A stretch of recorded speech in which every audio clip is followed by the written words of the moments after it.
Don't talk to my mother like that. Edward Whitmore blinked. I didn't do anything to your mother, he said after a moment, irritation creeping into his voice. Look at her. His gaze shifted past Annie and settled again on Monica Brooks. Frankly, he added, with cool disdain, she looks absolutely shabby. Edward Whitmore seemed not to notice. He examined Monica. His eyes traveled slowly over her stall, the faded green awning above it, and finally her clothes. Her boots were worn and dusted with Georgia dirt. Her jeans were faded at the knees. Her sleeves were rolled up from long hours of work, revealing strong arms marked with small scratches. A pair of old gloves hung from her back pocket. Edward let out a quiet breath of dismissal. A place like this, he said, gesturing toward the market around him, stays exactly the way it is because people get comfortable looking like they've given up. His voice sharpened slightly. You show up dressed like that, selling vegetables from a wooden table in a dusty parking lot, and then expect people to treat you with respect? He shook his head faintly. Honestly, eating and working like this and then wondering why the world doesn't admire it, that's part of the problem. He looked Monica up and down again. People who dress that way shouldn't be surprised when the world doesn't take them seriously. Before anyone else could respond, Annie stepped forward. She stared straight into Edward Whitmore's face.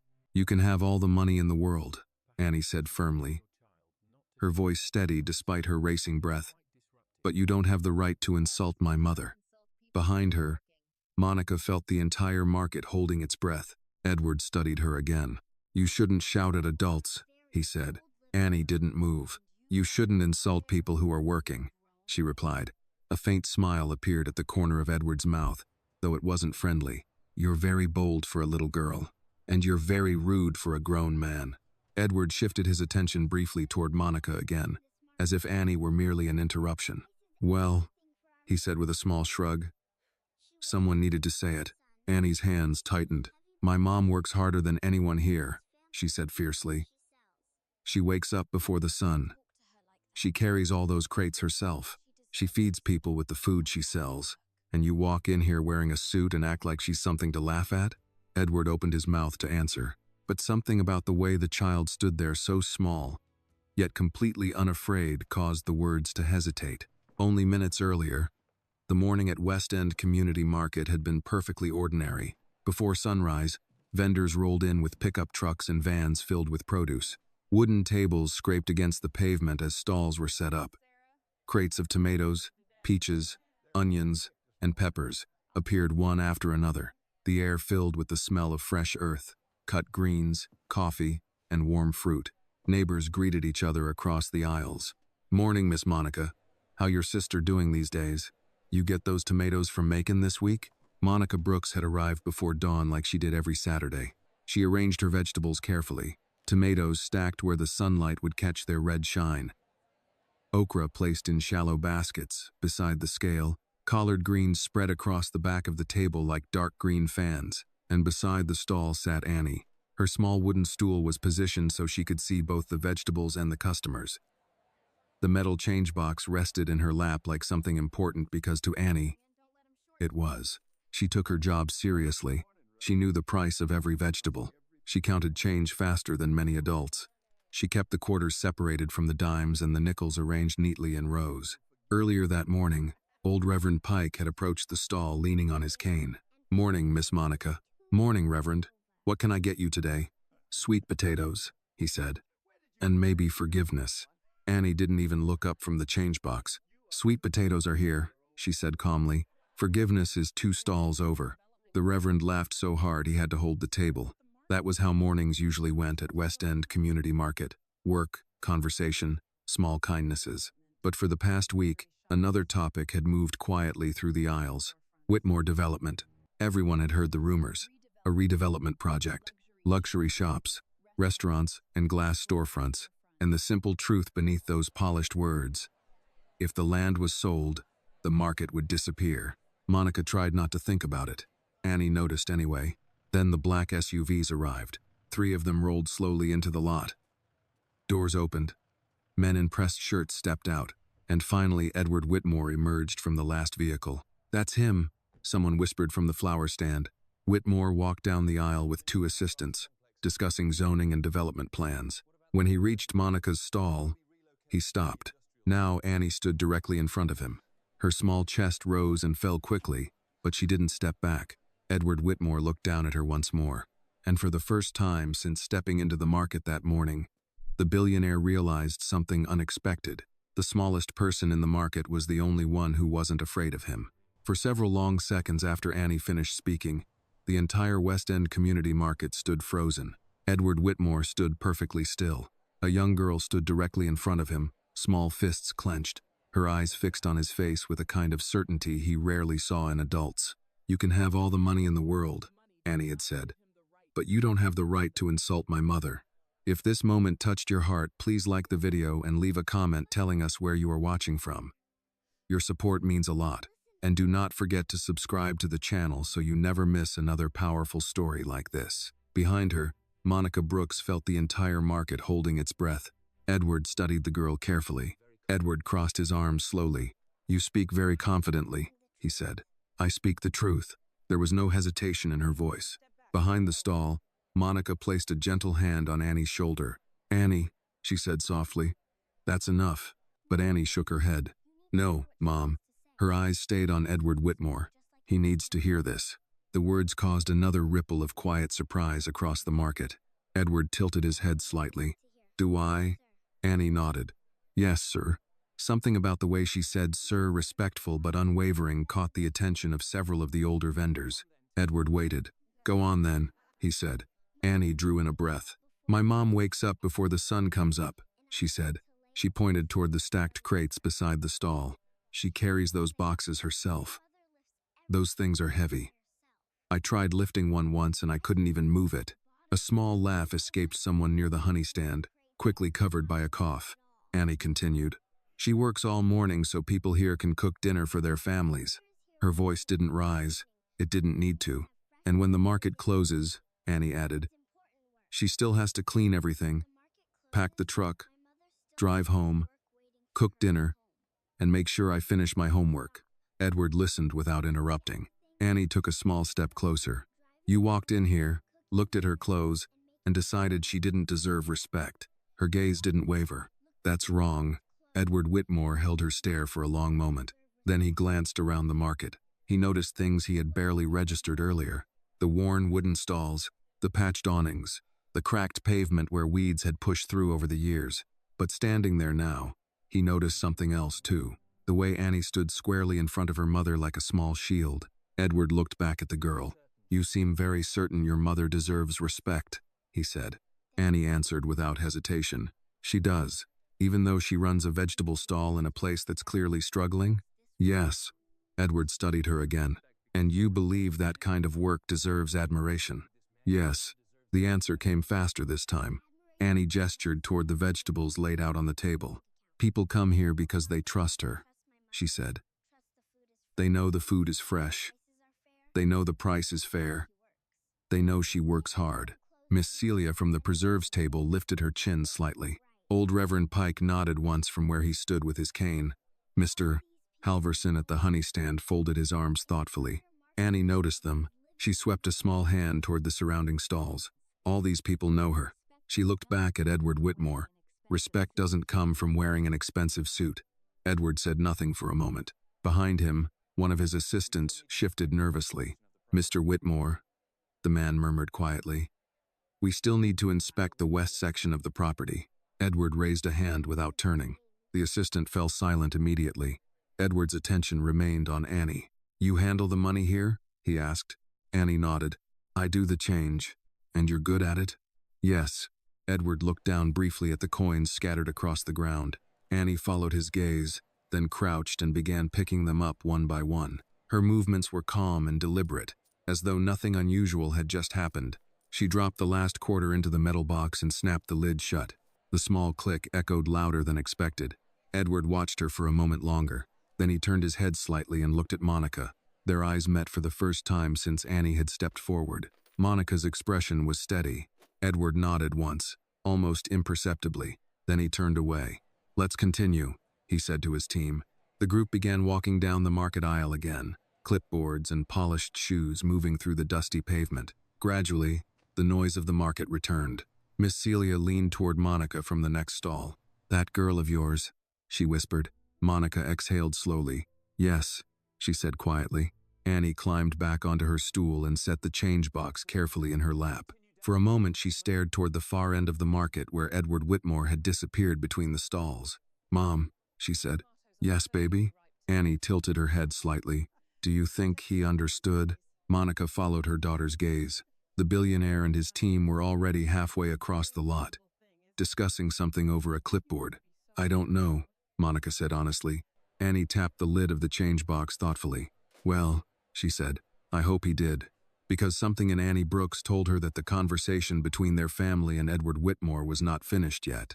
That evening, Edward Whitmore stood at the windows of his office and looked down at Atlanta without really seeing it. From the 42nd floor, the city always looked clean, controlled. The roads glowed with orderly streams of light. Glass towers reflected the last gold of the evening sun. Even the older neighborhoods, from this height, looked flattened into neat patches of shadow and geometry. Distance had a way of making everything appear manageable. Edward had built a life on that illusion. Behind him, the office was silent except for the low hum of climate control and the soft click of a folder being placed on his desk. Daniel Price stood waiting. Edward did not turn right away.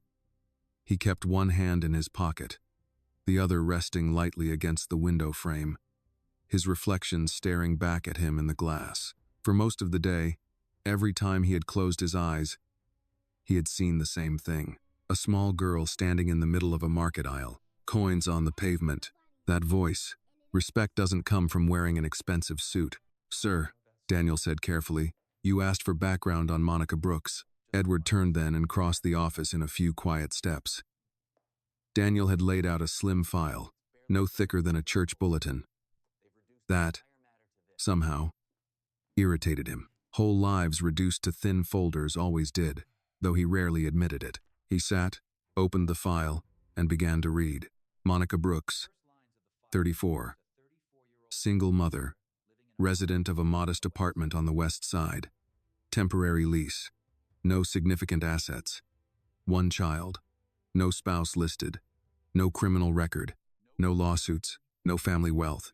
Vendor at West End Community Market for 5 years. Known by other vendors as reliable. Pays late once in a while, but always pays. There was a small stapled note near the back. Borrowed vehicle for produce pickup. Works 6 days a week. Leaves market after close. Picks up child schoolwork from aftercare on weekdays. No known support system beyond neighborhood and market community. Edward read that page twice. "Who put this together?" he asked. Daniel adjusted his glasses slightly. "Our standard research team."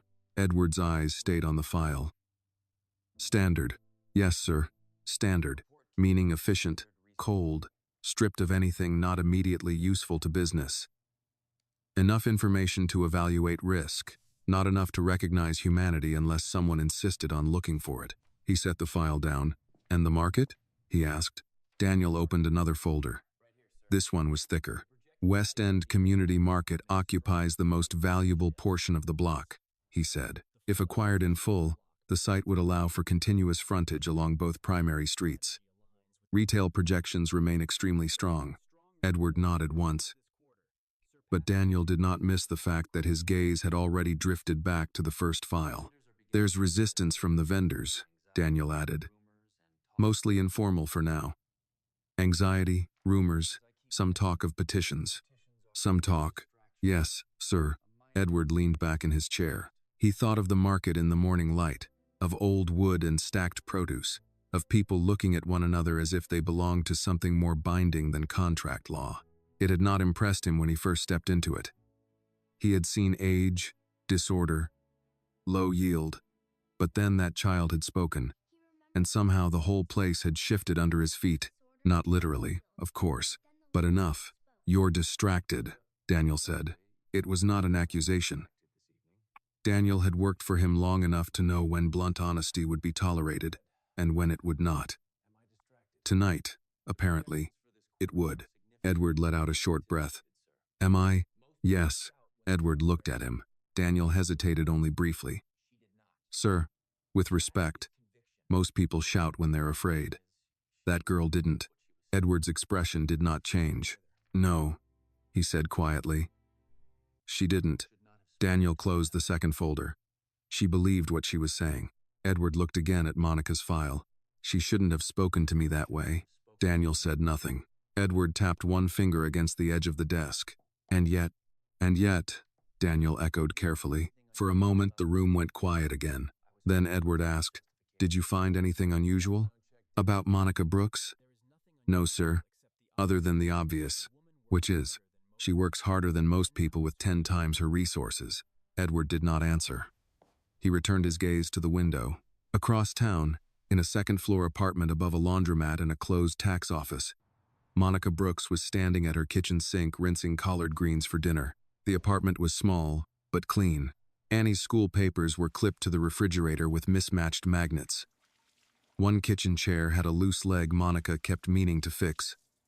The linoleum near the stove had begun peeling at one corner. A pot of beans simmered low. Cornbread cooled beneath a dish towel. Through the open window came the layered sound of evening traffic, somebody laughing on the sidewalk, and a dog barking 2 buildings over. Annie sat at the table with her homework spread in front of her and the metal change box beside her like a trusted companion. Monica glanced over her shoulder.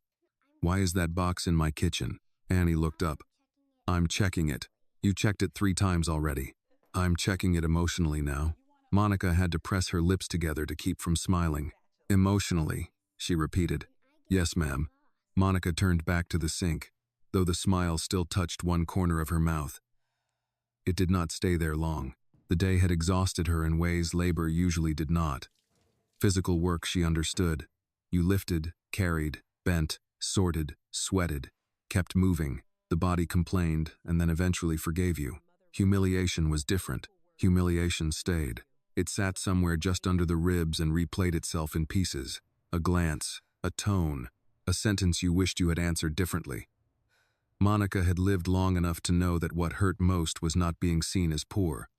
Poverty, in one form or another, had followed her for years. What hurt was the contempt, the assumption that hard work and worn clothes meant a smaller kind of life. At the table, Annie pushed her worksheet aside. "Mom?" "Yes, baby? Are we going to lose the market?" Monica dried her hands slowly before turning around.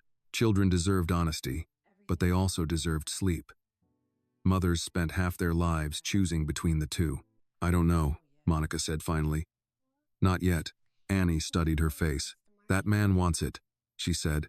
Monica pulled out the chair across from her and sat down. "Yes, he thinks because he has money, he can do whatever he wants." Monica folded her hands. "A lot of people think money means they don't have to listen." Annie frowned. "That's stupid." Monica laughed softly then, tired but real. "Well, you're not wrong." Annie touched the lid of the change box with one fingertip. "I didn't mean to yell that loud." "Yes, you did." A pause. Then Annie gave a tiny, reluctant smile. "Okay. I did." Monica reached across the table and smoothed a loose braid away from Annie's cheek. "You cannot talk to every rude person in this world like that," she said gently. "Why not?" "Because sometimes rude people had power. Because sometimes power turned mean. Because mothers lay awake nights trying to imagine how to keep a child both good and safe." Instead, Monica said, "Because not everybody deserves that much of your energy." Annie considered this deeply, the way she considered most things. "But you deserved somebody saying something." The words landed softly. Harder, somehow, for being soft.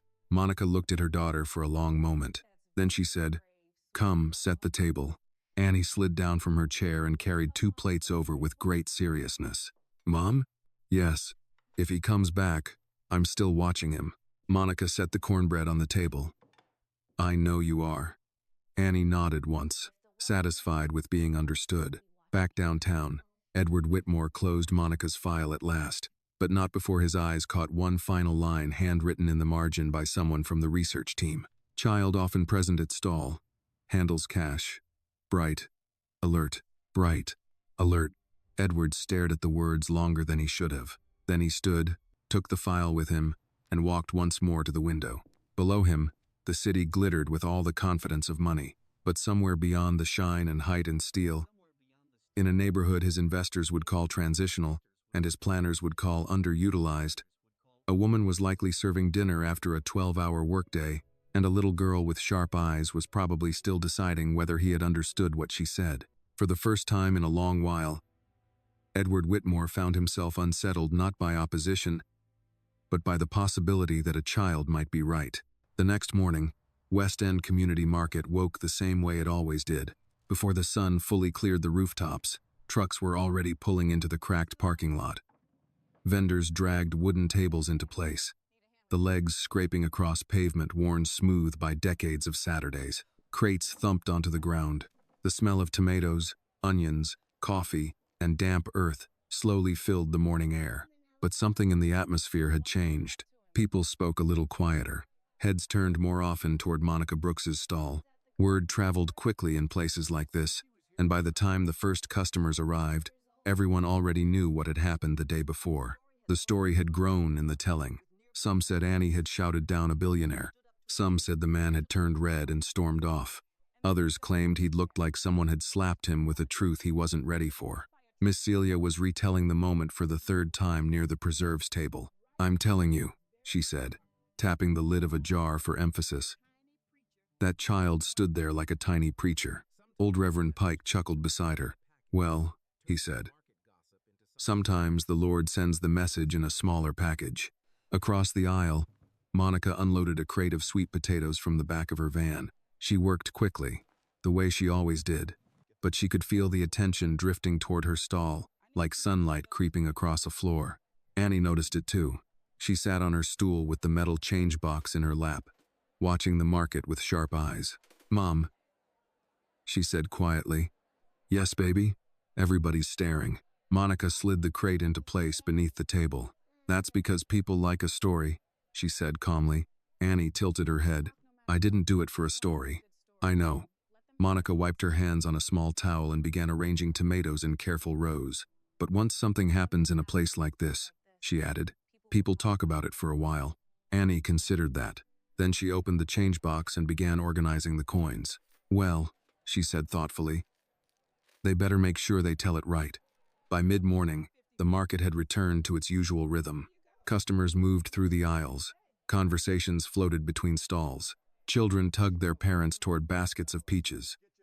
The radio near the honey stand played an old gospel song, and slowly, the attention around Monica's stall faded, which was exactly how Monica preferred it. She handed a bag of collard greens to a customer and accepted a $10 bill. "Annie?" "$6.50 back," Annie said, already counting. Coins clicked neatly into the woman's palm. "You're fast," the customer said with a smile. Annie nodded. "I practice." Monica shook her head slightly. Then a shadow passed across the stall. The conversation around them softened again, not as suddenly as the day before, but enough for Annie to look up. Two black SUVs had just pulled into the lot. They stopped near the edge of the market. Doors opened. Men in pressed shirts stepped out. And then Edward Whitmore stepped from the second vehicle. Miss Celia saw him first. "Well now," she murmured under her breath. Across the aisle, Reverend Pike leaned on his cane and watched carefully. The billionaire began walking through the market again, though something about the scene was different this time. Yesterday he had walked like a man inspecting property. Today his pace was slower, more deliberate. His assistants followed a step behind, carrying folders and tablets, but Edward himself said nothing. He simply observed. He passed the honey stand. Mr. Halverson gave a short nod but did not speak. He passed the preserves table. Miss Celia met his gaze without flinching, and then he reached Monica's stall. For a moment, neither Monica nor Annie spoke. Edward looked at the vegetables laid out on the table. The tomatoes were bright in the sunlight. The collards were fresh. The okra sat neatly arranged in shallow baskets. Then he looked at Annie. She was already watching him. The change box rested in her lap again, her small hands folded calmly over the lid. "Well," Annie said. The word hung in the air. Edward raised one eyebrow. "Well," she repeated. "Did you think about it?" A faint ripple of amusement moved through a few nearby vendors. Edward glanced briefly at Monica. She remained still behind the table, her expression neutral but attentive. Then he looked back at Annie. "Yes," he said, "I did." Annie studied his face carefully, as if she were measuring the truth of the answer. "And?" she asked. Edward placed his hands in his coat pockets. "You made a strong argument yesterday." "That's not what I asked." A quiet laugh escaped Reverend Pike somewhere behind the crowd. Edward's mouth twitched slightly. "You asked if I thought about it," he said. "I did." Annie leaned back on her stool. "That's only step one," she said. Edward blinked. "Step one?" "Yes." She held up one finger, thinking. Then she raised a second. "Step two is fixing it." A couple of vendors exchanged glances. Edward looked at the girl with something approaching curiosity. "And what exactly do you think needs fixing?" Annie pointed toward the vegetables. "You judged my mom without knowing anything about her." She pointed toward the surrounding stalls. "You judged this whole market without knowing the people here." Her voice remained calm. "That's bad math." Edward tilted his head slightly. "Bad math?" "Yes." Annie tapped the change box. "When I count money, I have to see every coin before I decide the total." Edward watched her for a moment. "And you believe I didn't see everything?" "You didn't even look." The words were spoken simply, without accusation. That somehow made them land harder. Edward glanced around the market again. The vendors weren't pretending not to watch anymore. They were watching openly now, waiting. For a long moment, Edward Whitmore said nothing. Then he reached toward the stall and picked up one of the tomatoes. He turned it slowly in his hand, examining it. Perfect color, firm, fresh. "How much?" he asked. Annie answered immediately. $2. Edward pulled a bill from his wallet and placed it on the table. Annie opened the change box. "No change needed," he said.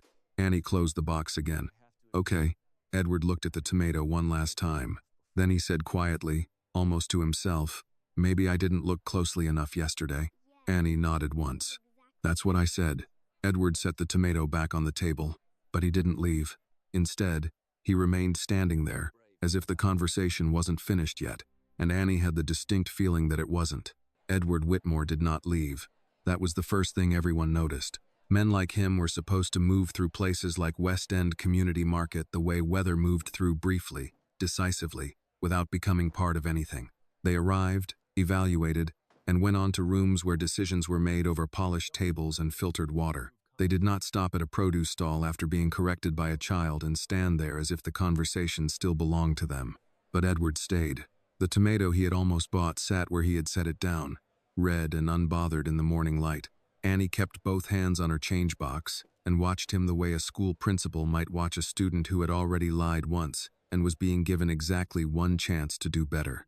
Monica did not speak first.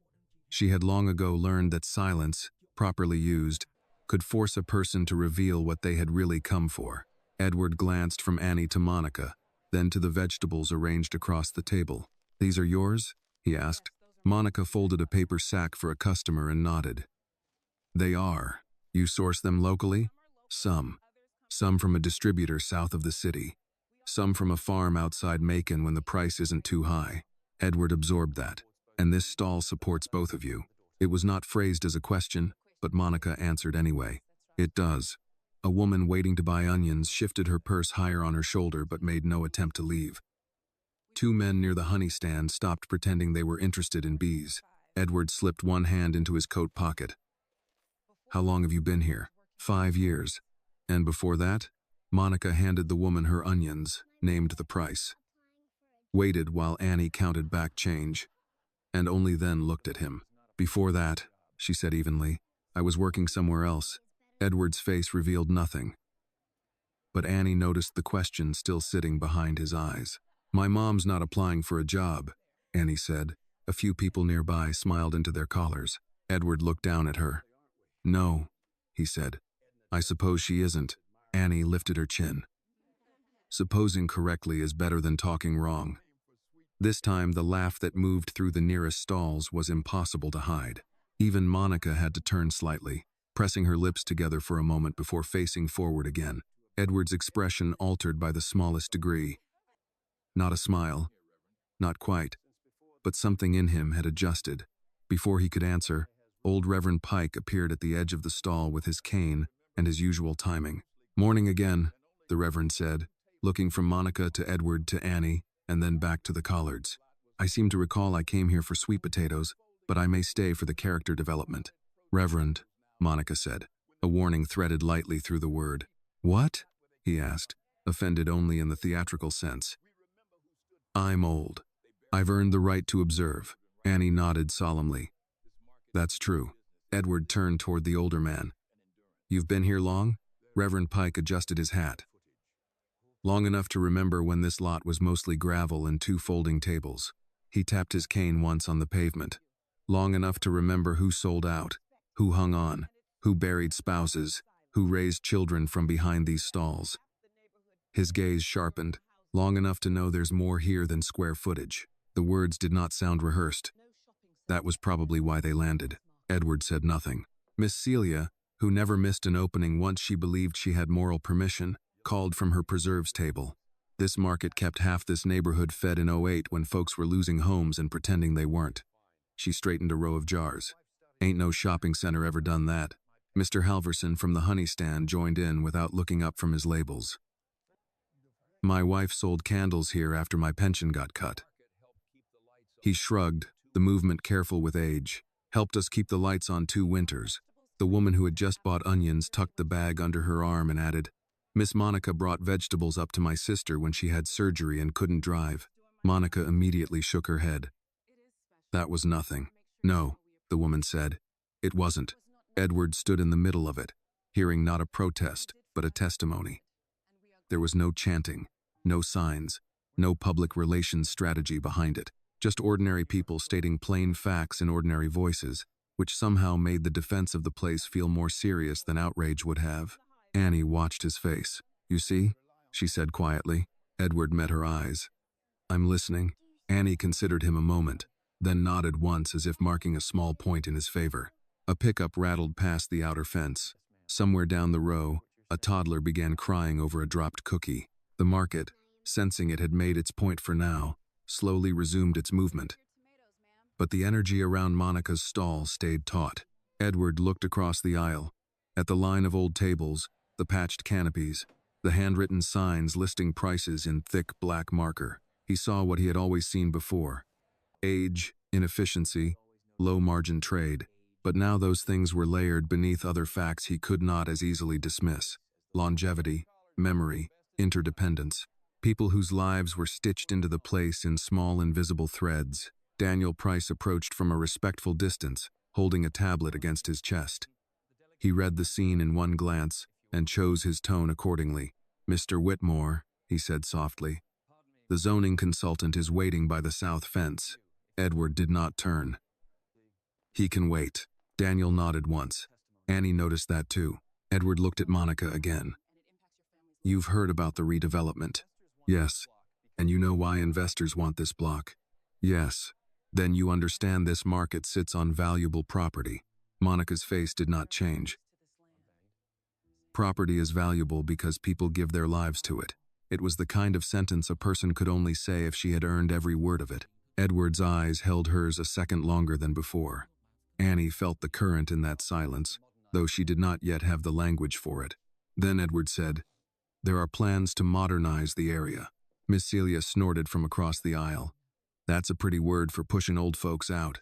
Daniel glanced toward Edward, waiting to see whether he would object. He did not. Annie swung one foot once beneath her stool. When grown-ups say modernize, she said, it usually means somebody else is about to have a bad day. Several heads turned toward her. Edward looked down. You have opinions about a great many things. Yes, Annie said. That saves time. He almost smiled again. Almost. Monica reached for a basket of okra and began restacking it. With respect, Mr. Whitmore. Whatever happens on paper doesn't happen on paper for us. It happens in rent, in food, in whether my daughter has a place to sit while I work. Edward's gaze shifted to Annie's stool, then to the change box in her lap. The box was old but polished by use along the edges. Her thumb rested possessively over the latch. She always comes with you? He asked. Most Saturdays, Monica said. I help, Annie added. I can see that. It was not said unkindly. That, more than anything, made Annie narrow her eyes. She had already decided kindness from him should be verified, not assumed. A voice rose from farther down the aisle, Mr. Jenkins from the bread table calling out prices on fresh rolls. The smell of coffee drifted through again. The market pressed on, as markets do. Even while lives stood at the edge of being altered, Edward turned slowly, taking in the people around him one more time. Old Reverend Pike with his cane, Miss Celia with her preserves and sharp mouth, Mr. Halvorson with his honey and his pension stories, the woman with the onions, Monica behind her vegetables, Annie guarding a metal box like the whole moral order of the world might be stored inside it. When he finally spoke, his voice had changed just slightly, less declarative, more careful. "This project," he said, "is bigger than one stall." Reverend Pike answered before Monica could. "Every injustice says that." Daniel looked down at his tablet. The sentence settled over the space between them. Annie leaned forward. "Then maybe," she said, "big things should learn how not to crush small ones." No one laughed that time. Edward held her gaze, and something in his face became unreadable even to himself. Then he gave one short nod, not agreement, not yet, but acknowledgement, and stepped back from the stall. "I'll be in touch," he said. "With who?" Annie asked immediately. Edward looked at Monica. "Your mother." Annie considered that, then said, "You should also talk to people who don't have office chairs." Daniel looked down very quickly, as if hiding a reaction. Edward did not answer. He turned and walked away down the aisle, Daniel falling in beside him, the other men hurrying to catch up. This time, as he passed the neighboring stalls, people did not look away. And this time, he noticed. Annie watched until the black SUVs pulled out of the lot and disappeared beyond the fence. Then she looked up at Monica. "He's still thinking in rich people sentences." Monica let out a breath that was very nearly a laugh. "Maybe." Annie tapped the lid of her change box. "He better think faster." Miss Celia called over, "Baby, you keep talking like that and he's going to need a whole second childhood." Reverend Pike nodded. "And possibly Sunday school." The market laughed then, the sound easing some of the pressure that had been sitting on everyone's chest since yesterday. Monica shook her head, but this time she let herself smile. Still, as she turned back to her vegetables, her eyes drifted toward the lot where Edward's vehicles had been. The smile faded, because now the danger felt clearer, not smaller. The market had spoken. Annie had spoken. And men with power did not always like being told the truth in public. At the far end of the city, in the back seat of a black SUV, Edward Whitmore sat in silence. While Daniel reviewed figures he was not hearing, he could still see the stall, still hear the old man saying there was more there than square footage, still hear the child saying big things should learn how not to crush small ones.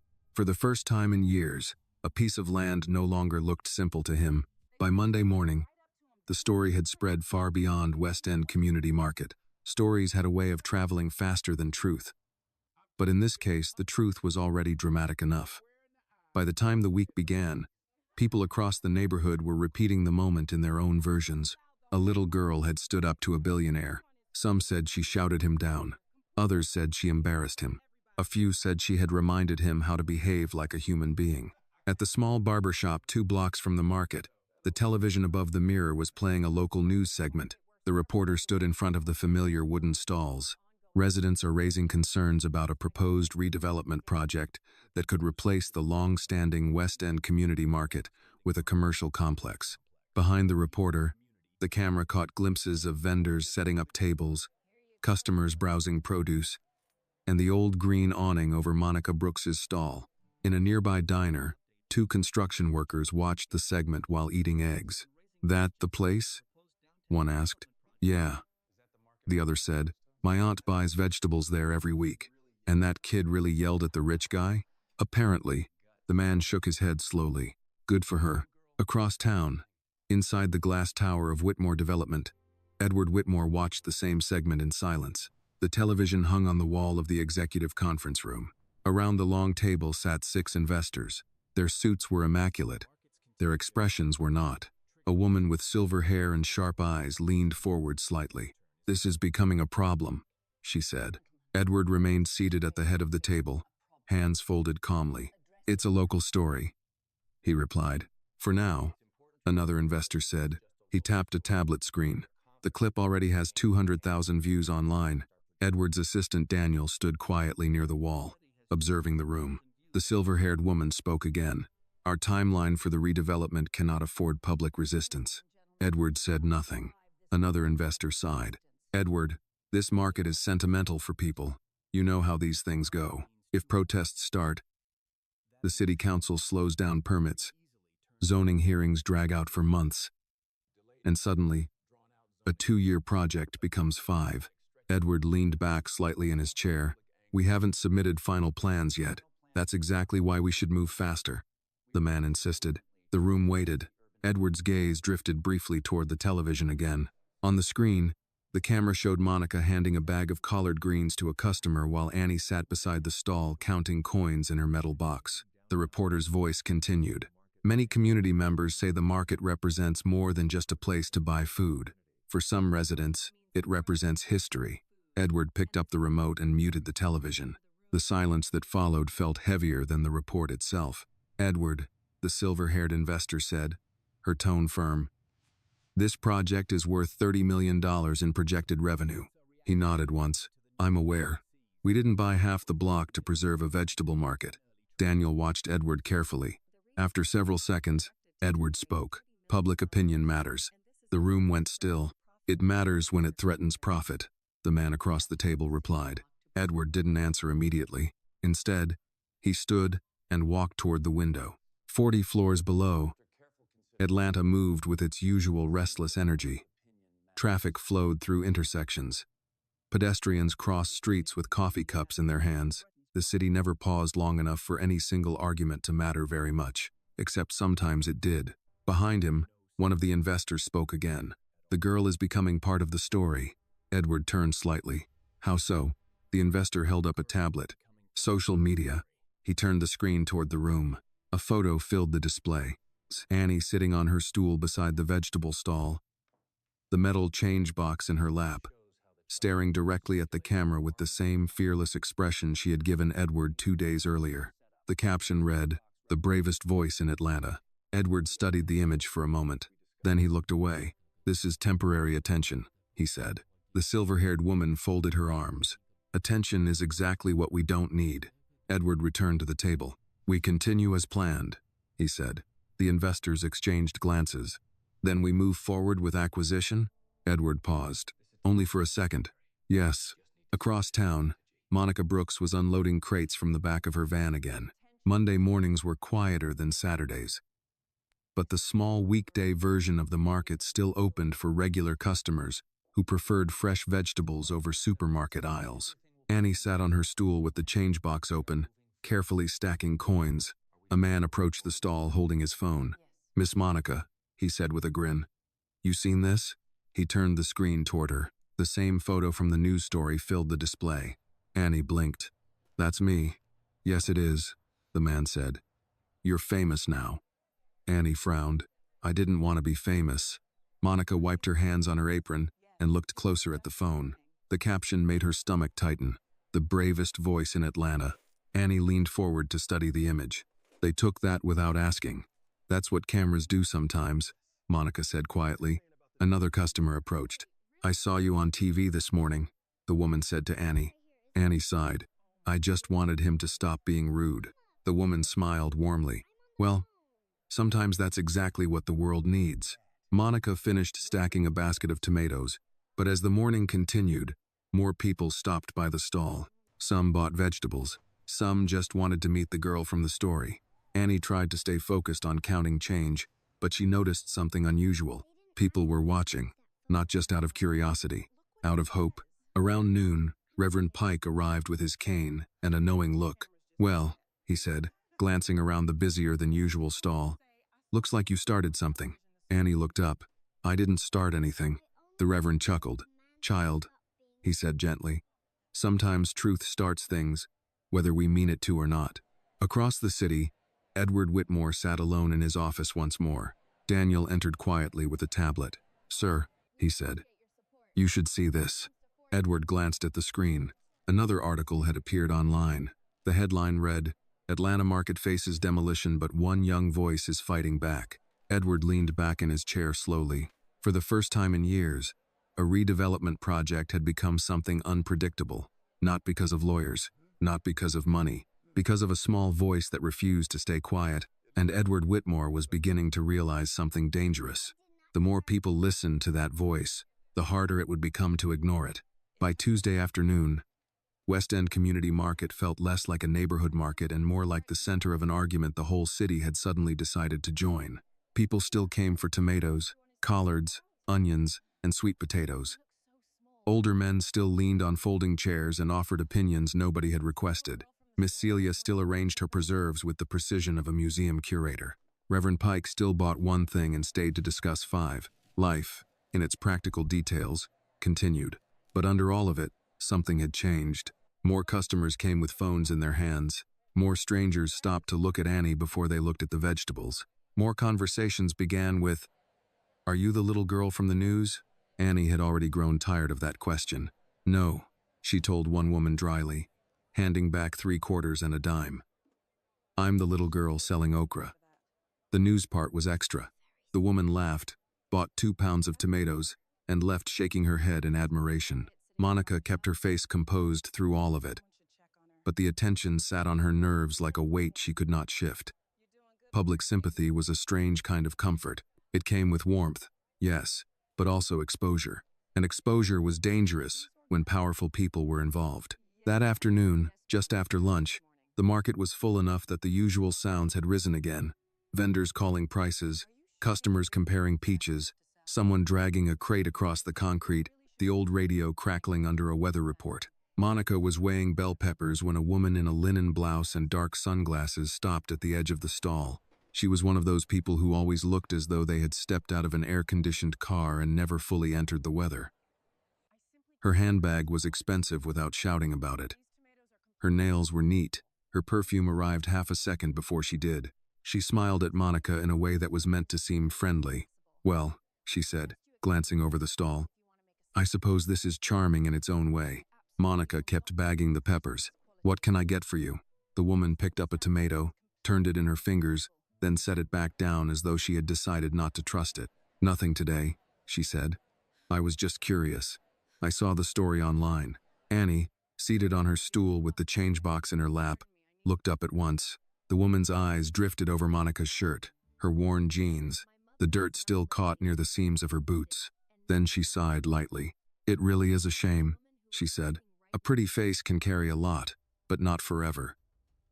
You'd think women would know by now that if they let themselves go, the world notices." The words were delivered softly, almost lazily, as if cruelty spoken in a pleasant tone somehow counted as advice. Monica's hand stopped on the edge of the scale. Around them, the air changed. Annie looked first at the woman, then at her mother. She saw it immediately, the small shift in Monica's eyes, the practiced smile that didn't reach them, the quiet tightening at the corners of her mouth. It was the same look from the day Edward Whitmore had first stopped at the stall. The same hurt, forced inward before anyone else could see it. Annie slid off her stool. She did not shout this time. That was what made the moment sharper. She walked around the side of the table, stopped beside her mother, and looked directly at the woman in the sunglasses. "My mom did not let herself go," Annie said. The woman blinked. "I beg your pardon?" Annie's voice remained calm. "She is working." The woman gave a short, awkward laugh. "Honey, I was only saying—" "No," Annie said. The single word cut through the excuse before it could finish forming. "You were being mean." A few customers nearby went still. The woman glanced around, suddenly less comfortable than she had been 10 seconds earlier. "I wasn't being mean," she said, smiling tighter now. "I was trying to help." Annie's expression did not change. People say that right before they say something ugly. Somewhere behind the stall, Reverend Pike made a sound that might have been a cough and might have been the effort of not laughing out loud. The woman straightened. "Well," she said coolly, "children shouldn't interrupt grown folks." Annie folded her arms. Grown folks shouldn't act ugly in public. There was no laughter now, only silence, because Annie's voice, small as it was, had gone beyond sass or cleverness. There was something painfully clear in it, something old in the way children who watched too closely sometimes sounded old. Monica set down the peppers slowly. "Annie," she said, but Annie kept her eyes on the woman. "You looked at my mom's clothes," she said, "and decided you knew what kind of person she is." The woman opened her mouth. Annie went on. "She gets up before morning. She carries heavy boxes. She comes home tired and still makes dinner. She helps people. She works all day." Annie paused. "That is not letting yourself go." That is taking care of your life. The market had gone quiet again. Miss Celia stopped in the middle of wrapping a jar. Mr. Halvorsen looked up from his honey labels. Two younger men near the bread table turned completely toward the stall. Annie took one small breath. My mom isn't less because she looks tired, she said. She looks tired because she does more than people like you. The woman in sunglasses had lost all trace of ease now. Color touched her cheeks. I think this child is being extremely disrespectful, she said, glancing toward Monica, as if expecting the mother to step in and restore a social order that no longer favored her. Monica met her gaze. No, ma'am, Monica said quietly. She's telling the truth. That did it. The woman gave a short offended laugh, turned, and walked away faster than dignity usually allowed. The silence she left behind held for half a heartbeat. Then Reverend Pike exhaled loudly through his nose. Well, he said, if I were her, I'd keep walking until I hit Alabama. A ripple of laughter moved through the market. Soft at first and then fuller. Not mocking so much as relieved. A pressure valve releasing. Annie looked up at her mother. Was I too much? Monica stared at her for a long moment. Then she reached down and touched Annie's cheek. No, baby, she said. You were exactly enough. The words landed harder than Monica intended. For a second, Annie just looked at her. Then, satisfied, she nodded once and went back to her stool. Customers resumed moving. The radio resumed crackling. Somebody asked about sweet potatoes. Somebody else laughed too loudly at Reverend Pike's Alabama remark. Life closed around the moment and carried it forward. But the moment did not disappear. It moved through the market. It settled into memory. And, because the world now insisted on recording everything, it traveled farther than that. A college student near the flower stand had captured most of the exchange on her phone. By 4 o'clock, the clip had spread online. Not Annie shouting, Annie speaking, calm, direct, clear. My mom isn't less because she looks tired.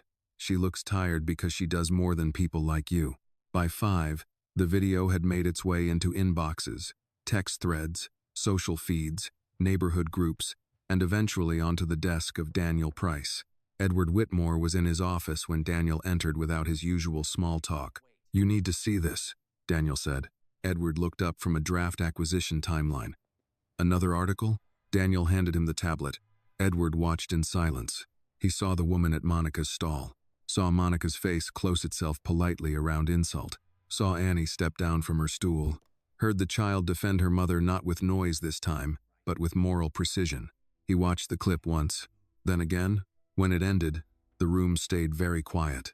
Daniel did not speak. Edward set the tablet on his desk, but not before the paused image fixed itself in his mind. Annie beside her mother, one small hand on the edge of the stall, looking at the world like she expected it to answer for itself. At last, Edward said, Who was the woman? Daniel glanced at the screen. I can find out. Edward looked toward the window. Below him, the city was beginning to light up for evening. She said Monica had let herself go, he said, more to himself than to Daniel. Daniel waited. Edward's voice, when it came again, was quieter. No, he said. That's not what that looks like. It was the first time he had spoken of Monica Brooks without contempt, and Daniel noticed. By Wednesday morning, the story no longer belonged to the market. It belonged to the city. News vans had started appearing 2 blocks away, careful not to crowd the narrow market lot, but close enough that cameras could capture the wooden stalls and bright piles of vegetables that had suddenly become the center of Atlanta's newest conversation. People still came to buy food, but now they came with curiosity too. Some wanted to see the place everyone was talking about. Some wanted to meet the girl from the videos. Some simply wanted to show support in the quiet ways people sometimes do. Buying an extra bag of tomatoes, lingering longer than usual, offering small smiles that meant more than words. Monica Brooks had already decided she did not like any of it.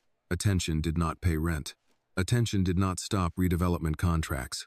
Attention did not protect people when powerful men decided something valuable stood where they wanted to build. She kept working. That was the only answer she trusted. Annie, meanwhile, had noticed something else entirely. People were listening. That part interested her. She sat on her stool with the metal change box open across her knees, counting quarters while a young reporter spoke to Miss Celia near the preserves stand. So you've known Monica for years? The reporter asked. Miss Celia folded her arms, long enough to know that girl earned every ounce of respect that child was talking about. The reporter scribbled something quickly in a notebook. Across the aisle, Annie leaned toward her mother. Mom, yes, baby? Why do grown-ups act surprised when someone tells the truth? Monica paused while weighing a bundle of collard greens. Because truth is easier to ignore when nobody says it out loud.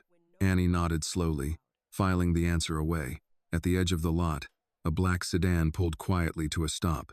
It was not one of the SUVs from before, and there were no assistants stepping out with folders. Only Edward Whitmore. He stepped from the car alone. For a moment he stood beside the vehicle watching the market. No one had noticed him yet. From a distance, the scene looked ordinary again. Vendors arranging produce, customers chatting, a radio playing something soft and familiar. It was almost easy to forget that the place had become a public argument over land, power, and respect. Almost. Edward walked into the market without announcing himself. The first person to see him was Reverend Pike. The old man tilted his head slightly. Well, he murmured.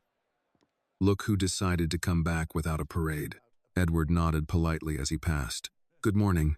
The Reverend tapped his cane once against the pavement. Morning. Miss Celia noticed next. She said nothing, but her eyes followed him carefully. Word spread quickly along the stalls. Not through whispers this time, but through the simple shift in attention that moved like wind through tall grass. And then Annie saw him. She stopped counting coins. Oh, she said. Monica looked up. Edward Whitmore had reached the stall again. But this time there was something different about him. He wasn't carrying the air of inspection. He wasn't scanning the property like a blueprint. He looked thoughtful, which, to Annie, was suspicious. You came back, she said. Edward glanced at the change box. You're still working. Yes. Annie closed the lid with a quiet click. So, she said. Which step are you on now? Edward raised an eyebrow. Step? Thinking was step one, Annie reminded him. Fixing it was step two. A small smile flickered at the corner of Reverend Pike's mouth nearby. Edward looked at Monica. May I speak with you? Monica straightened slowly. You are speaking with me, Edward nodded. Yes, but I meant privately. Annie leaned forward immediately. Why? Edward looked down at her. Because some conversations require fewer witnesses. Annie shook her head. Important conversations should have more witnesses. Several vendors nearby nodded quietly. Edward seemed to consider this. Then he looked back at Monica. You run this stall 6 days a week. Yes. And the market is essential to your income. Yes. Edward drew a slow breath. My company plans to submit a formal acquisition request for this block next month. The words landed like a stone dropped into still water. Conversation stopped. Even the reporter near Miss Celia lowered her notebook. Annie's hands tightened on the change box. So you're still planning to tear it down, she said. Edward did not answer immediately. That depends on several factors. Like money, Annie said. Money is one factor. And the people here? Edward looked around the market again.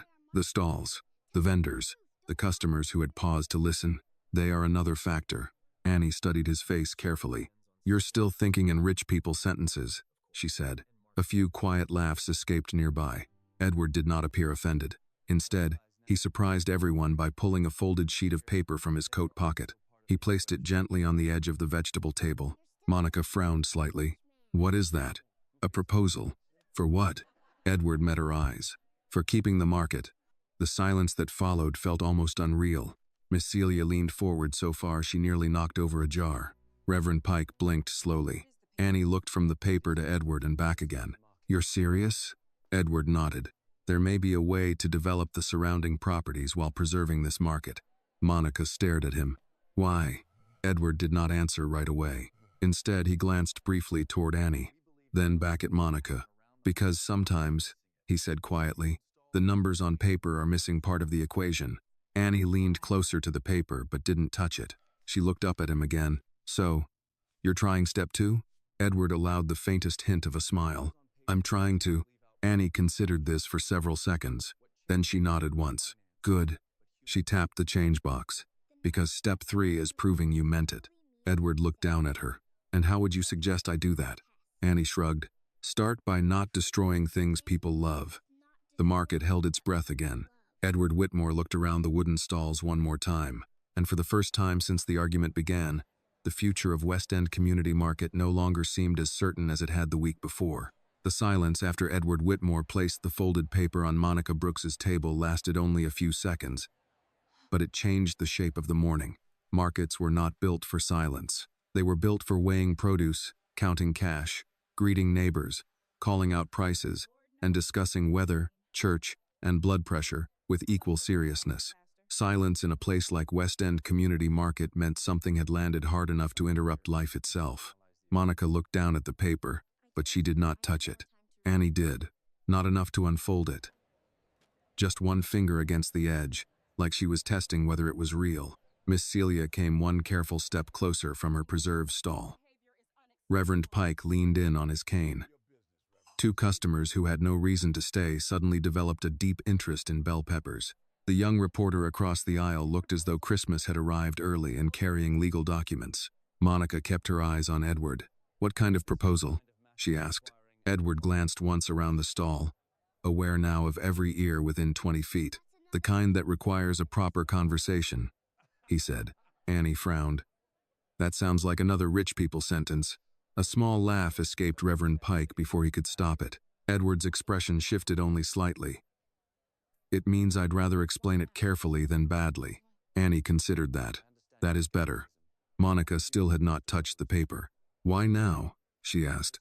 The question was quiet. That made it sharper. Edward held her gaze. "Because I've had time to review the site more completely." Miss Celia folded her arms. "And because a child embarrassed you on camera." Daniel Price, who had just appeared at the edge of the aisle with his tablet in hand, had the sense to remain silent. Edward did not turn toward Miss Celia. "Public attention is part of the situation," he said. "Not all of it." Monica's face gave away nothing, but Annie knew that look. It was the look her mother wore when she was listening very hard and trusting very little. "Read it, Mom," Annie said softly. Monica glanced at her daughter, then at the paper again. Finally, she picked it up and unfolded it. It was only a single page. No glossy rendering, no architectural fantasy full of smiling strangers and impossible sunlight. Just a typed outline, clean and spare. A revised development concept, preservation of the central vendor corridor, infrastructure upgrades funded through adjacent commercial build-out, priority lease protections for existing vendors in good standing, a community board with vendor representation. Monica read it once through, then again, slower. The market had gone quiet all over again. "It's not a contract," Edward said. "It's an alternative framework." Monica looked up, meaning it can still disappear. "It means there is now another option." Annie watched her mother's eyes move over the page.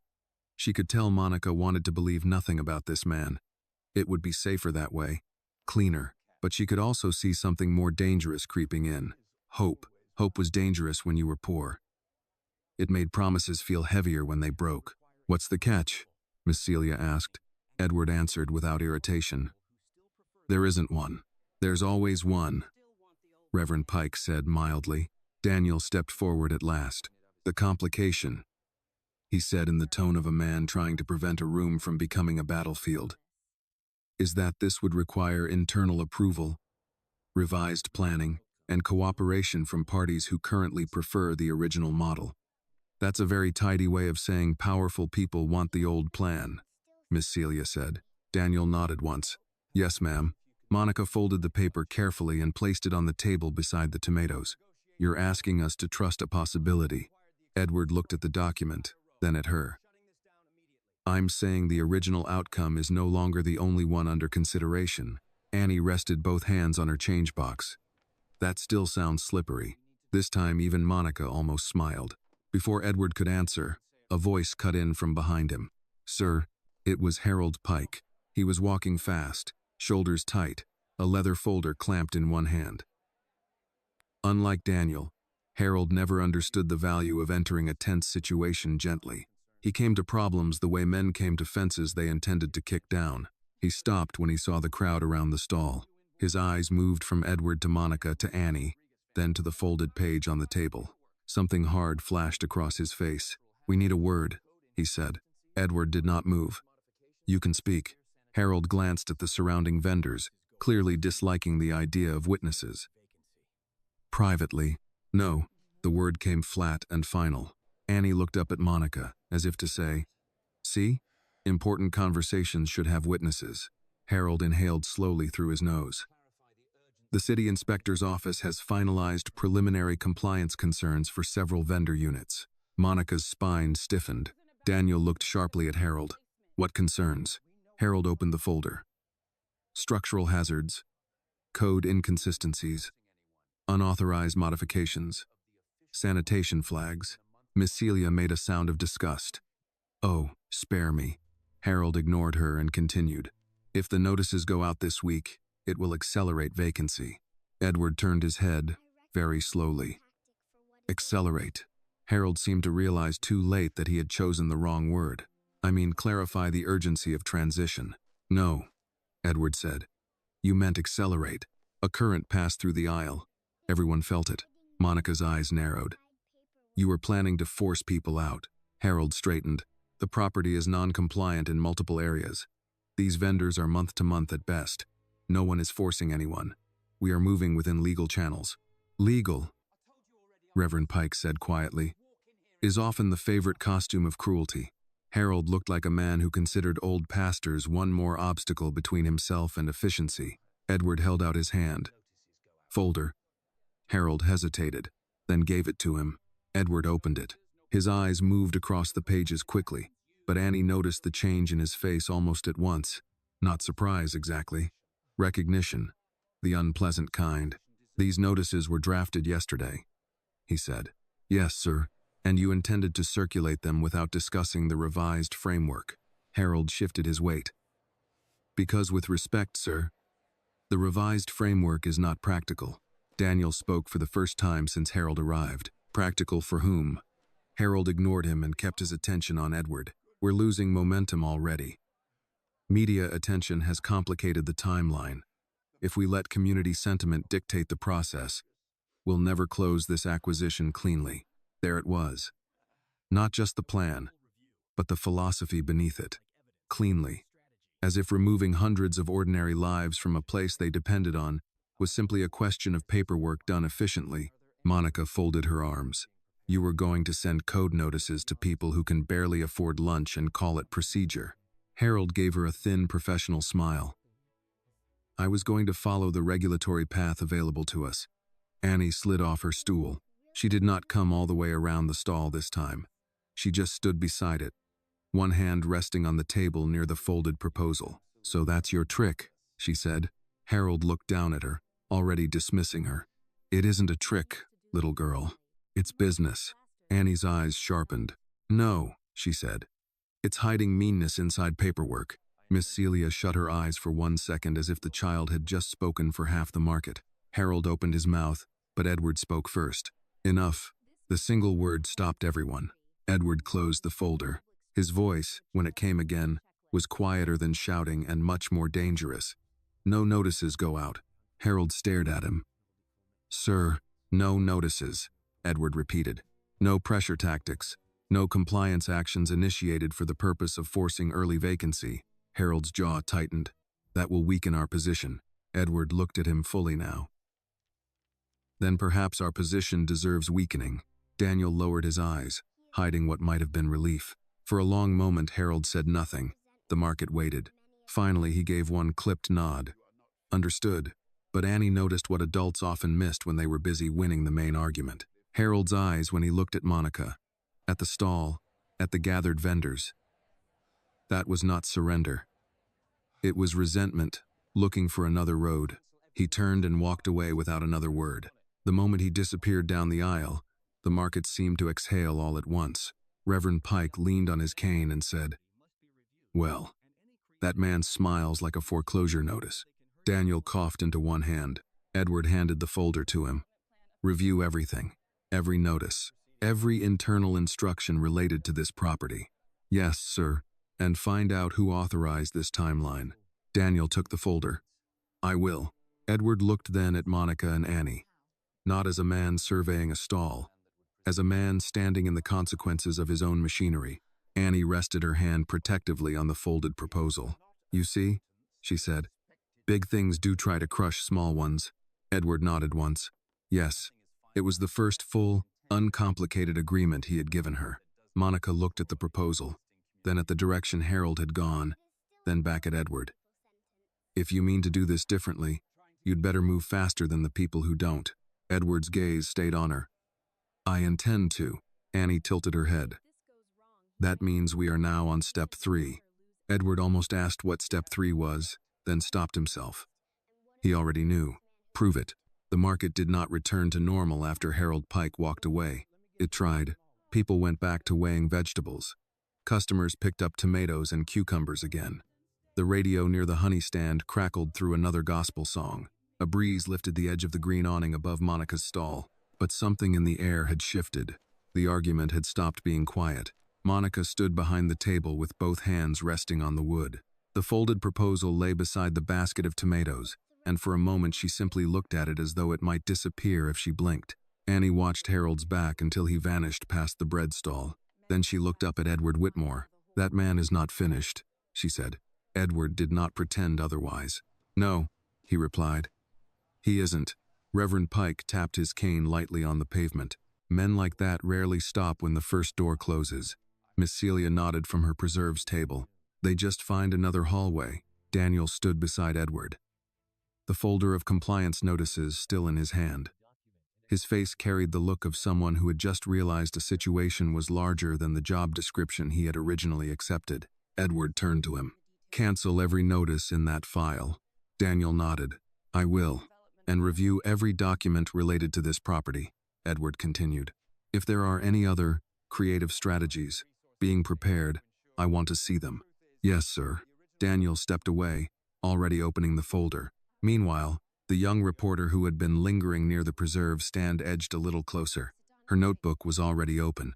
"Mr. Whitmore," she said cautiously, "does this mean the redevelopment plan is changing?" Edward looked at her. The market fell quiet again. He could have given the usual answer, something corporate and smooth, that meant nothing. Investors preferred those answers. Lawyers depended on them. But Annie was watching him. So was Monica. "Yes," he said finally. The reporter blinked. "Changing how?" Edward gestured toward the folded paper on the table. "We're reviewing an alternative plan that would preserve the market." Gasps and murmurs rippled across the stalls. Miss Celia's eyes widened. Reverend Pike leaned heavily on his cane. "Well now," he said softly. "That's a sentence I didn't expect to hear today." The reporter scribbled furiously. "Is the market protected under this plan?" she asked. "Nothing is finalized," Edward said carefully. "But the intention is to explore development that does not destroy existing community infrastructure." Annie tilted her head. "That was still a little rich people sentence." A few people laughed. Edward sighed softly. "It means we are trying to keep the market." "That's better," Annie said. Monica remained quiet through the exchange. Her eyes were still on the folded proposal.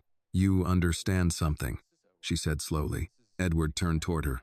"If this goes wrong," she continued, "my daughter and I are the ones who pay for it." The words carried no accusation, only reality. Edward nodded. "I understand. You might lose money," Monica said. "Yes, we lose everything." The market absorbed the sentence like a stone dropped into deep water. Edward held her gaze. "That's why it has to be done right." Annie looked between them. Then she slid off her stool again. Her hand rested on the edge of the table near the proposal. "So what happens next?" Edward considered the question. "Now," he said, "we figure out how to make this plan real." "And Harold?" Edward glanced down the aisle where Harold had disappeared earlier. "He will try something else." Annie nodded. "I thought so."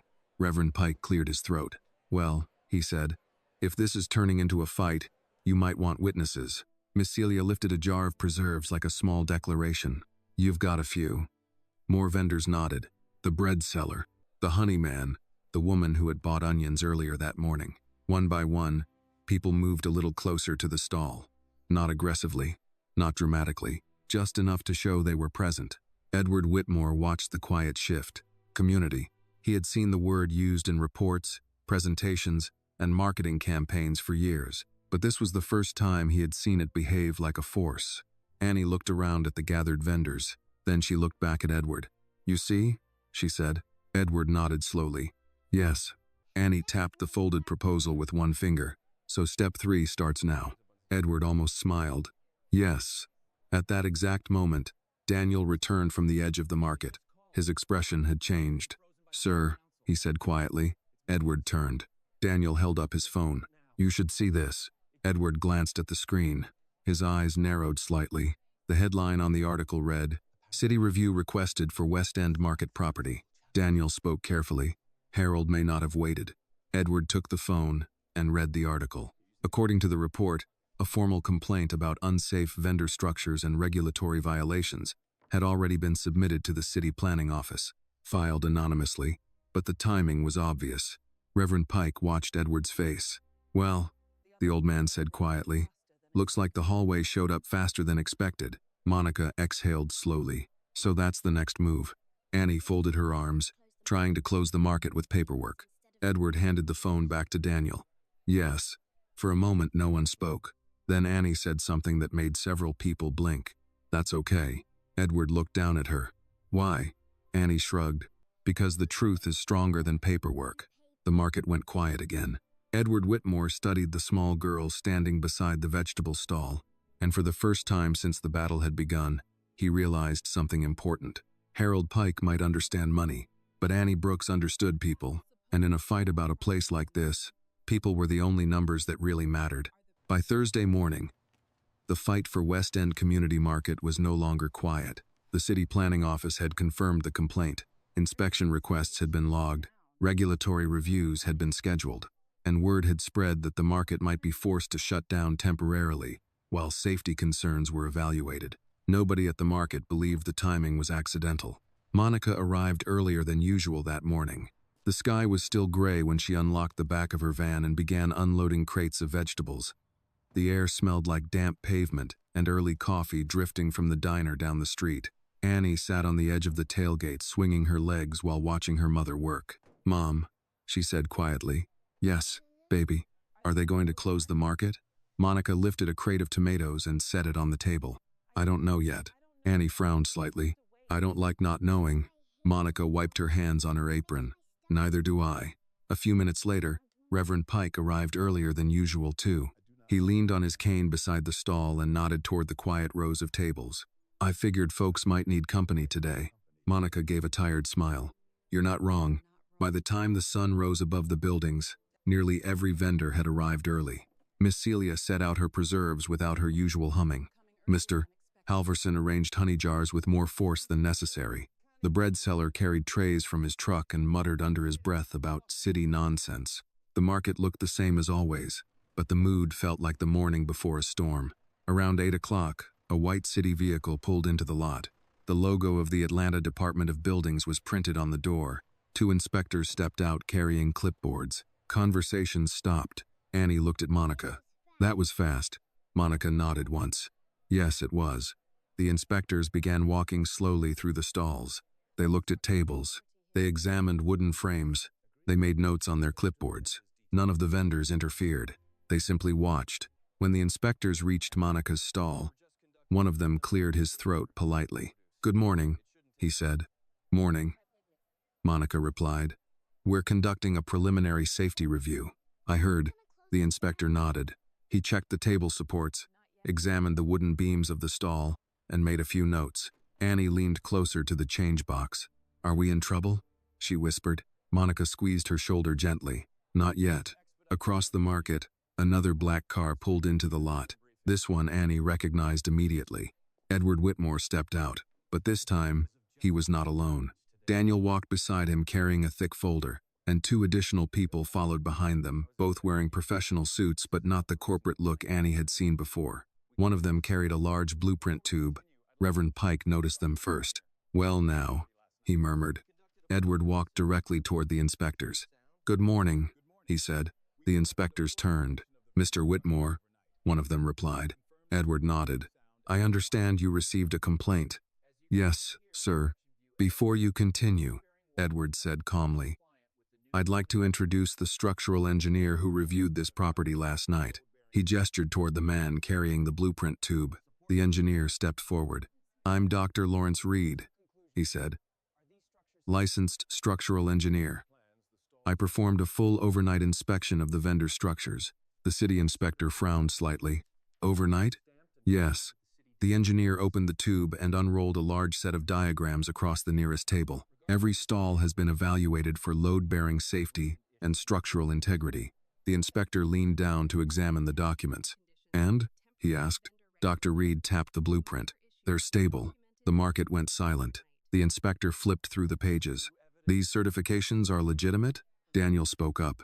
Stamped and filed with the city database at 6 this morning. The inspector looked again at the diagrams. And the sanitation complaints? Edward gestured toward the second professional standing beside him. A woman stepped forward. Environmental compliance consultant, she said. She opened a binder. All sanitation conditions meet temporary vendor regulations. We documented and corrected minor issues overnight. Miss Celia whispered under her breath. Lord have mercy. The inspector slowly closed his clipboard. Well, he said after a moment. That certainly changes things. Annie looked up at Edward. You moved fast. Edward glanced down at her. You told me step 3 was proving it. Annie nodded slowly. Yes. Across the lot, Harold Pike stepped out of a black sedan. He had clearly not expected what he was seeing. His eyes moved from the inspectors to the engineers, to Edward standing calmly beside Monica's stall. The look on his face was tight. He walked quickly toward the group. What is going on here? He demanded. Edward didn't raise his voice. We're correcting the situation. Harold gestured toward the inspectors. You were supposed to... The inspector cut him off politely. Actually, sir, the structures appear to be compliant. Harold froze. Compliant? Yes. The engineer tapped the blueprint again. Perfectly safe. For a moment, Harold looked like a man whose carefully arranged chessboard had been flipped over. Annie watched him closely. Then she leaned toward her mother. Step 3, she whispered. Monica squeezed her shoulder. Yes. Harold turned to Edward. You're undermining the project. Edward met his gaze calmly. No. I'm fixing it. The inspectors began packing up their clipboards. Looks like there's nothing further for us to review today, one of them said. The city vehicle pulled away 15 minutes later. The market slowly began breathing again. Miss Celia raised both hands in the air. Well, I'll be, Reverend Pike chuckled. Looks like somebody tried to shut the door and found out the lock had been changed. Harold said nothing, but the anger in his eyes made one thing very clear. The fight was not finished. Annie looked up at Edward Whitmore. You're getting better at step 3. Edward allowed himself a small smile. Thank you. Annie tilted her head. But we still have step 4. Edward blinked. Step 4? Yes. She tapped the proposal on the table. Winning. The market erupted into laughter. And for the first time since the battle began, the people of West End Community Market felt something stronger than fear. They felt momentum. The following Monday, the hearing room at Atlanta City Hall was fuller than usual. City council meetings were rarely crowded unless a road was being renamed or taxes were being raised. Most people preferred to argue about policy online rather than sit through 3 hours of municipal procedure under fluorescent lights. But this meeting was different. Word had spread that the future of West End Community Market would be discussed. So people came. Vendors arrived early, still wearing work shirts that smelled faintly of produce and sun. Customers who had shopped there for years took seats along the back wall. A few reporters set up cameras near the aisle. Miss Celia sat in the second row holding a jar of strawberry preserves like a quiet symbol of the place they were defending. Reverend Pike sat beside her, cane resting across his knees, and Annie sat between her mother and Edward Whitmore. She had never been inside City Hall before. It smells like old books, she whispered. Monica leaned closer. That's government. At the front of the room, council members shuffled papers and adjusted microphones. The chairwoman tapped the gavel once. We will now address agenda item 14, she said. Proposed redevelopment review for the West End Community Market property. A quiet murmur moved through the room. A city planner stepped to the podium and began presenting the original redevelopment proposal. Large screens displayed architectural renderings of a sleek commercial complex, glass storefronts, modern walkways, outdoor seating areas, and landscaped courtyards. The presentation was professional, clean, impressive, but Annie frowned. Where's the market? She whispered. Monica squeezed her hand gently. That's the problem. The planner finished speaking. This development is projected to bring new retail investment, increase tax revenue, and modernize the surrounding district. The chairwoman nodded. Thank you. She looked down the list. Next, we will hear from Mr. Edward Whitmore. Edward stood. The room grew quieter. He walked to the podium and set a folder down. For a moment, he said nothing. Then he looked out across the room, not at the council members first, at the people sitting behind them, the vendors, the customers. Annie, when my company first reviewed this property, Edward began, we saw land. His voice was calm but carried easily through the chamber. Square footage, traffic potential, retail projections. He paused. That's how development usually works. Several council members nodded slightly. But something happened last week, he continued. Edward glanced toward Annie. A conversation forced me to look again. The room followed his gaze. Annie blinked but didn't hide. Edward continued. I realized we had made a very common mistake. He lifted the folder. We measured the value of the land. Then he lowered it again. But we forgot to measure the value of the people. The room grew still. Edward opened the folder and handed copies of a new document to the council clerk. My company is withdrawing the original demolition proposal. A wave of surprise moved through the chamber. The chairwoman leaned forward. You're withdrawing it? Yes. Edward nodded. In its place, we are submitting a revised development plan that preserves the West End community market. The large screen behind him changed. A new set of plans appeared. The market remained in the center of the property. Instead of removing it, the surrounding area had been redesigned. Improved infrastructure, updated walkways, new lighting, small storefronts built around the market, rather than over it. The council members leaned closer to examine the design. Edward spoke again. This plan invests in the neighborhood without erasing the people who built it. He paused. And it turns out something else happens when you listen to a 6-year-old. A few people laughed softly. You learn that progress doesn't mean replacing people, Edward said. It means building something better with them. The room remained silent for a moment. Then Reverend Pike began clapping. Slowly, one clap at a time. Miss Celia joined him, then the vendors, then the customers. Within seconds, the entire back half of the chamber was applauding. Even a few council members smiled. The chairwoman raised the gavel. Order, please. But her expression was warm. We will review the revised proposal. She looked down at the plans again. Personally, she added, I think it's a very interesting solution. The meeting continued with technical discussion, but the outcome was already clear. An hour later, the council voted. The revised plan passed unanimously. The West End community market would stay. Outside City Hall, sunlight poured across the steps. Reporters gathered. Cameras flashed. Vendors hugged each other. Miss Celia wiped tears from her eyes while pretending she had something in them. Reverend Pike leaned on his cane and smiled. Edward stepped outside beside Monica and Annie. The crowd slowly spread across the plaza. Annie looked up at him. So, she said. Edward raised an eyebrow. So? That was step 4. Edward almost laughed. Winning? Yes. She nodded seriously. You did okay. Monica shook her head with a smile she couldn't hide. Only Annie would grade a billionaire. Edward looked down at the girl standing beside him. You started this, he said. Annie shrugged. I just said the truth. Edward nodded slowly. Yes, he said. You did. A breeze moved across the steps. Below them, the city moved on as it always did. But somewhere across Atlanta, the small wooden stalls of West End Community Market were still standing. And that afternoon, when Monica and Annie returned to their stall, Annie climbed onto her stool, opened the metal change box, and announced to the first customer of the day, "Welcome back." Then she looked toward the aisle where Edward Whitmore had once stood criticizing her mother, and she added with quiet satisfaction, "Extra tomatoes today." Because sometimes justice did not arrive in a courtroom. Sometimes it arrived in a market stall, carried by a child brave enough to speak when everyone else stayed quiet. This story reminds us that courage and truth do not depend on age, wealth, or status.